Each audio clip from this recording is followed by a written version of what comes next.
राम राम भैया, राम राम दीदी। कैसी चल रही है अपनी खेती बाड़ी? बढ़िया ना। इसे और भी बढ़िया बनाने के लिए आज मैं आपको एक ऐसा तरीका बताने वाली हूँ जो कि आपके फसलों में लगने वाली गंभीर बीमारियों से बचने के लिए एक अचूक शस्त्र है। ये न सिर्फ आपके खर्चों को कम करेगा बल्कि आपके और आपकी फसल के स्वास्थ्य के लिए भी फायदेमंद है। और ये बात किसी किताब में लिखा हुआ नुस्खा नहीं बल्कि कुसमिया गांव के थान सिंह भाई के द्वारा आजमाया हुआ तरीका है। आपकी ही तरह वो भी अपनी फसल में लगने वाले रस चूसक कीट जैसे हरे और सफेद मच्छर, इल्ली, लाल मकड़ी आदि से परेशान थे, जो कि महंगे से महंगे कीटनाशकों के बचाव से भी नहीं बचते थे।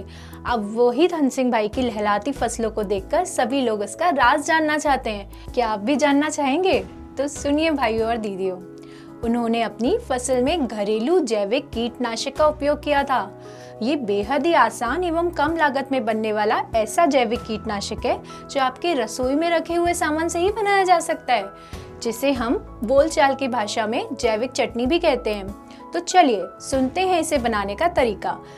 करीब 8 लीटर चटनी बनाने के लिए हमें चाहिए 250 ग्राम अदरक, 250 ग्राम लहसुन, 250 ग्राम हरी तीखी मिर्च, 250 ग्राम प्याज और 8 लीटर पानी। सबसे पहले हमें 250 ग्राम अदरक, 250 ग्राम लहसुन और 250 ग्राम प्याज को बिना छिलका उतारे पीस लेना चाहिए।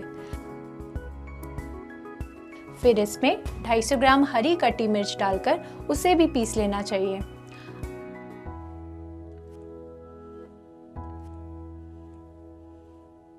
अब इस मिश्रण को 8 लीटर गुनगुने पानी में धीरे धीरे लकड़ी से घुमाकर मिला लेना चाहिए।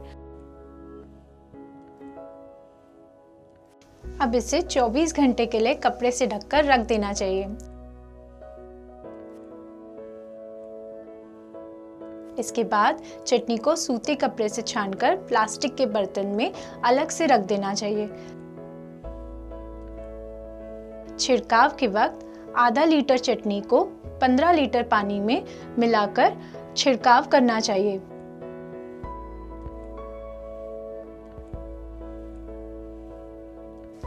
क्योंकि ये मिश्रण बेहद ही तेज होता है और इसे पतला कर ही छिड़काव करना चाहिए ताकि प्रभावशाली होने से फसलों पे दुष्प्रभाव ना हो सके।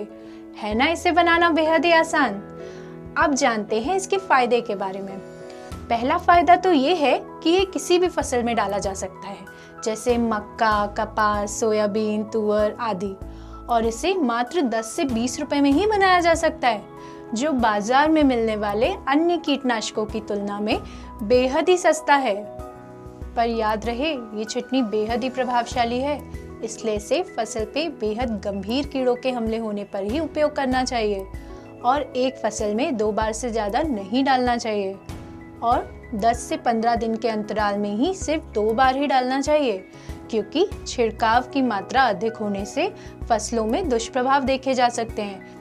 आप तो जानते ही हैं ना कि अदरक, लहसुन, मिर्ची, प्याज सभी तीखे होते हैं, इसलिए इसका उपयोग करने से पहले कुछ बातों का ध्यान रखना चाहिए, जैसे चटनी को पीसते समय हाथ में दस्ताने, नाक में कपड़ा बांधना चाहिए एवं जितना हो सके उतने दूर से इस्तेमाल करना चाहिए और आँखों में चश्मा भी लगाना चाहिए, जिससे मिर्ची व अन्य पदार्थ का कचरा आँखों में गिरकर जलन न पैदा करे।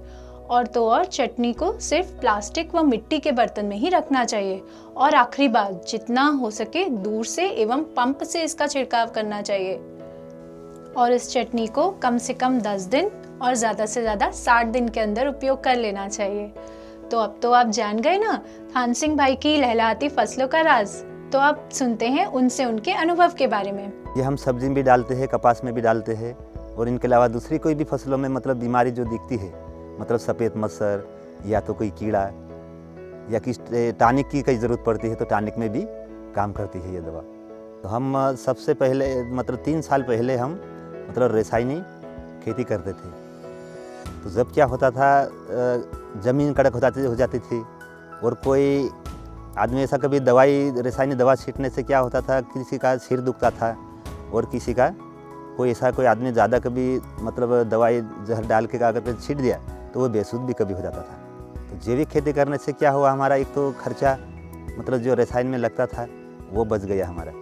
ज्वार और मक्का और दूसरे इनके अलावा कई सब्जी सब हम लगाते तो क्या है उनका खाने से और स्वास्थ्य भी अलग हो गया। जो रासायनिक खाते थे वो फीका लगता था और वो खाने से क्या किसी को भी दुखना, कहीं मतलब पेट दुखना या फलाना कहीं वो भी होता था। और अभी नहीं हो रहा वो। अब है ज़मीन मतलब बेल से भी खेड़ रहे हैं और मतलब एकदम फूली फूली हमारी ज़मीन है।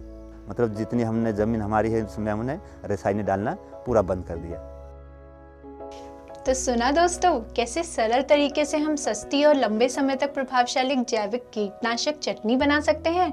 तो देर किस बात की, आप भी खुद इस तरीके को अपनाकर अनुभव करें।